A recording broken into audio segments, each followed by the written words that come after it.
साथियों नमस्कार। साथियों, जिस तरीके से पिछले 2 दिन में हम देख रहे हैं कि अमेरिका के अंदर सिलिकॉन वैली बैंक का डूबना और उसके बाद सिग्नेचर बैंक का डूबना अपने आप में दुनिया को ये बता रहा है कि क्या बाजारवादी तंत्र, क्या कॉरपोरेट व्यवस्था सही मायने में एक ऐसी व्यवस्था है जो बुनियादी जरूरतों को और बुनियादी ढांचे को खड़ा रखने में सक्षम है। साथियों, 3 दशक से हम देख रहे हैं कि ग्लोबलाइजेशन की जो पूरी नीतियां हैं, बाजारवाद और मार्केट इकोनॉमी का जो कॉन्सेप्ट है वो पूरी दुनिया पर हावी होता चला गया। साथियों, अगर निवेशकों के दृष्टिकोण से बात करें तो ये 2 बैंक जो डूबे हैं वो मात्र 48 घंटे में डूब गए हैं और उसके कारण निवेशकों को लगभग 35 लाख करोड़ रुपए से लेकर 40 लाख करोड़ रुपए का नुकसान हुआ है। और अगर मैं भारत के परिप्रेक्ष्य में बात करूं तो भारत के शेयर बाजार के अंदर से भी 5 लाख करोड़ रुपए से ज्यादा का नुकसान इन 2 बैंक के डूबने के कारण हो चुका है। साथियों, जो पूरा का पूरा पश्चिमी है यानी कि वेस्टर्न कंट्रीज है, उन सभी के अंदर कॉरपोरेट व्यवस्था, बाजार व तंत्र, मार्केट के हिसाब से अर्थव्यवस्था को चलाने का जो प्रचलन है, और वही प्रचलन उन देशों ने, जो विकसित देश है, विकासशील देश है, उनको के ऊपर भी थोपने का काम किया है। तो उन देशों के अंदर भी ये कॉरपोरेट व्यवस्था और ये मार्केट इकोनॉमी अब डगमगाती नजर आ रही है। साथियों, हमने देखा कि किस तरीके से यूरोप के कई देशों के अंदर महंगाई के विषय को लेकर चिंताएं जताई जाने लगी। साथियों, इंग्लैंड में हमने देखा किस तरीके से लाखों मध्यम वर्गीय परिवार सड़कों पर आ गए और उन्होंने डिमांड रखी कि वो अब अपने ऊर्जा के जो बिल है वह भरने की स्थिति में नहीं है और वो उसको नहीं भरेंगे। यानी कि मध्यम वर्ग, उस देश का जो टैक्स पेयर है, वो सड़कों पर आकर महंगाई को लेकर विरोधित था। फ्रांस में भी हमने इसी तरीके के आंदोलन देखने को मिले, लोग सड़कों पर आए। हमने फिनलैंड में देखा किस तरीके से कॉफी के दाम 40% से ज्यादा बढ़ गए। हमने देखा कि इंग्लैंड के अंदर जो स्वास्थ्य सेवाएं है उसमें काम करने वाली जो नर्सेज हैं, वहां के जो एम्बुलेंस के ड्राइवर्स हैं और जितने भी वहां पर फायर ब्रिगेड्स में काम करने वाले लोग हैं, बकायदा इंग्लैंड की जो रेलवे है वहां की यूनियनों ने भी स्ट्राइक की। एक इतनी बड़ी व्यवस्था के अंदर हमें एक कोलैप्स देखने को अक्रॉस द सेक्टर यानी कि सभी क्षेत्रों के अंदर हमें देखने को मिला। और इस दौर से ऐसा नहीं है कि अमेरिका जहां पर बैंक डूब रहे हैं इसकी आशंकाएं नहीं लगाई जा रही थी, पहले से ही अमेरिका के अंदर भी ये स्थितियां बन रही थी। जिस तरीके से अमेरिका का फेडरल बैंक भी लगातार ब्याज दरों को बढ़ा रहा था, तो उससे जो निवेशक है उन पर एक बड़ा प्रभाव लगातार पड़ रहा था। और हमने देखा कि अमेरिका के अंदर भी जो स्वास्थ्य सेवाओं में काम कर रही नर्सेज है वो भी सड़कों पर आए और कई शहरों में हमें देखने को जिन्होंने खुले तौर पर उनकी एसोसिएशंस के द्वारा जो प्रेस रिलीज जारी किए गए, उन्होंने खुले तौर पर ये कहा कि ये जो इतने भी हॉस्पिटल चलाए जा रहे हैं, ये हॉस्पिटल्स अपने मुनाफे को बढ़ाए रखने के लिए जो रिक्रूटमेंट होने चाहिए, जितनी भर्तियां होनी चाहिए, वह नहीं कर रही है। साथ ही ये तो बात हुई अंतर्राष्ट्रीय पटल पर क्या हो रहा है।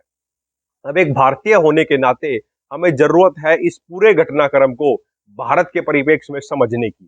साथियों, बैंकों का डूबना जो अमेरिका में हुआ है और उसके बाद से हम एक फाइनेंशियल एजेंसी है मूडीज ने भी अमेरिका के और अन्य 6 बैंकों को भी संवेदनशील बताते हुए उन पर नजर बनाए रखने के लिए कहा गया है।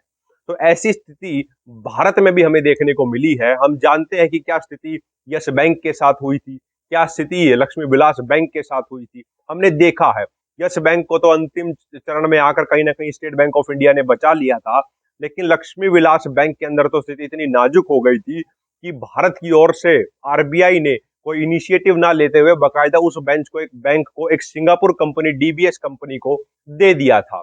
हमने यह भी देखा है कि किस तरीके से पीएमसी पंजाब महाराष्ट्र जो बैंक है उसके अंदर भी कैसी घटनाएं हमें देखने को मिली थी और सबको, जितने भी उस बैंक के अंदर डिपॉजिटर्स थे, उनको 5-5 लाख रुपए देकर कहीं ना कहीं हमने उनके घर भेज दिया था। अगर हम अमेरिका की बात करते हैं साथियों, तो अमेरिका के अंदर जो मिनिमम अमाउंट मिलता है, अगर कल को कोई बैंक डूब जाता है तो उसकी रकम है 2 करोड़ रुपए। लेकिन यहाँ पर बैंक डूबना, चाहे वो अमेरिका का हो चाहे भारत का हो, साथियों इस वीडियो के माध्यम से विषय वह नहीं है।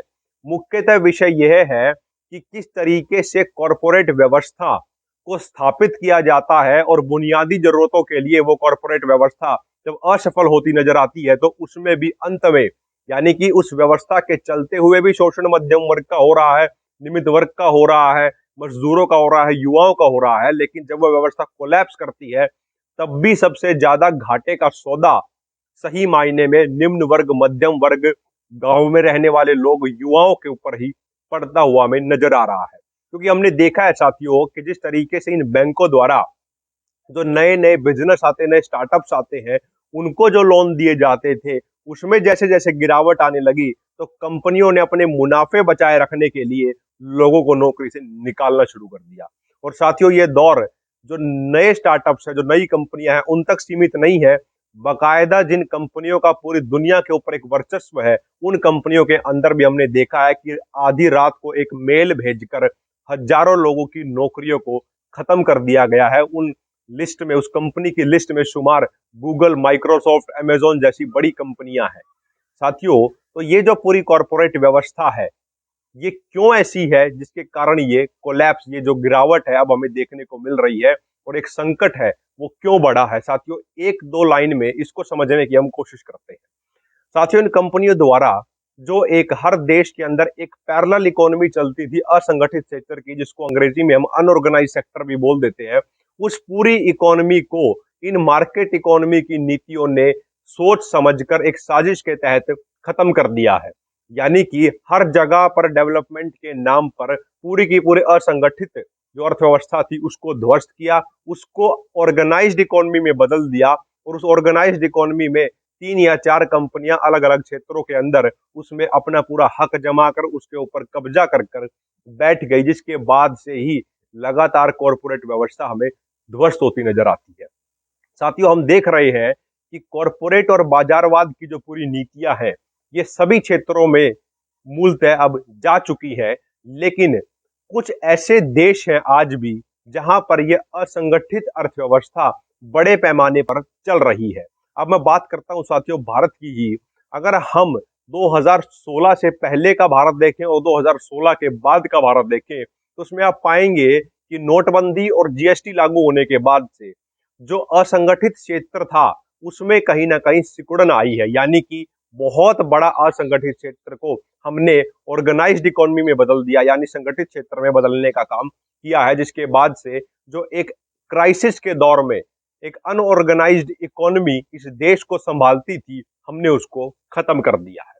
और देश के अंदर जिस तरीके से लगातार ऑर्गेनाइज्ड सेक्टर बढ़ रहा है, वो सीधे तौर पर कहीं ना कहीं कुछ कंपनियों के हाथ में ही जाता हुआ अब नजर आता है। साथियों, एमएसएमई के नाम पर देश के अंदर जो लोन दिए जाते हैं, उसमें भी हमने देखा है कि किस तरीके से बहुत बड़ा लोन का अमाउंट जितना भी पूरे एक एनुअल ईयर में दिया जाता है, उसका बहुत बड़ा चंक जो बड़ी कंपनियां वही ले जाती हैं। लेकिन जो माइक्रो लेवल पर, मीडियम स्मॉल लेवल पर जो इंटरप्राइजेज है, उनके हाथ में कुछ नहीं लगता है। ये एक बाजारवाद तंत्र का पैमाना है और वे हमें रियलिटी दिखा रहा है, वास्तविकता दिखा रहा है कि क्या होने जा रहा है। साथियों, इसीलिए भारत को अगर सही मायने में अमेरिका में हो रही घटनाएं या यूरोप के देशों में हो रही घटनाओं से सही मायने में बचना है, तो भारत की जो अनऑर्गेनाइज्ड, असंगठित क्षेत्र है, वहां पर जो अर्थव्यवस्था चलती है, उसको बनाए रखना जरूरी है। अब साथियों, सवाल ये उठता है कि भारत की जो असंगठित अर्थव्यवस्था है, वो जिस पैमाने पर चलनी चाहिए, वह कैसे चलेगी? साथियों, उसका चलने का एक सीधा सा फार्मूला है, वह यह है कि भारत के ग्रामीण परिवेश के अंदर जो कॉरपोरेट व्यवस्था है, जो कंपनियां अधिग्रहण करके काम करना चाहती हैं, जो बड़े बड़े कोल्ड स्टोरेज हाउसेज बना के और ग्रामीण लोगों को उनके पारंपरिक कामों से बाहर निकाल कर उन पर कब्जा करना चाहती हैं, उससे हमें बचना होगा। अब सवाल ये उठता है साथियों कि वह संभव कैसे होगा? तो मैं उस पर भी आपसे कुछ बात कहना चाहूंगा। वह यह है कि साथियों, ग्रामीण परिवेश में हम जितने भी लोग रह रहे हैं, उन सभी लोगों को अपनी आर्थिक सुरक्षा के लिए, यानी कि फाइनेंशियल सिक्योरिटी के लिए एकजुटता के साथ आना होगा।